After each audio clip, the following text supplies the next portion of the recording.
Hi. మేము ఆకలి ఆకలి అని సతాయించుతుంటే మా అమ్మ ఒక స్నాక్ లాగా చేసింది. ఇంట్లో చపాతీ తప్పితే ఏం లేదని ఇలా చపాతీని మధ్యలో కట్ చేసుకొని tomato sauce, mayonnaise, carrot, tomato, sweet corn, onion, beetroot, cabbage, ఉప్పు, కారం, మిరియాల పొడి, ఆరిగనో, మిక్స్డ్ హెర్బ్స్ అన్నీ వేసి ఇలా ఫోల్డ్ చేసుకోవాలి.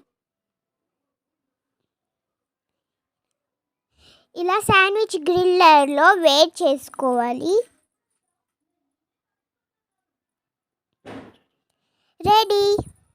యమ్మీ యమ్మీ.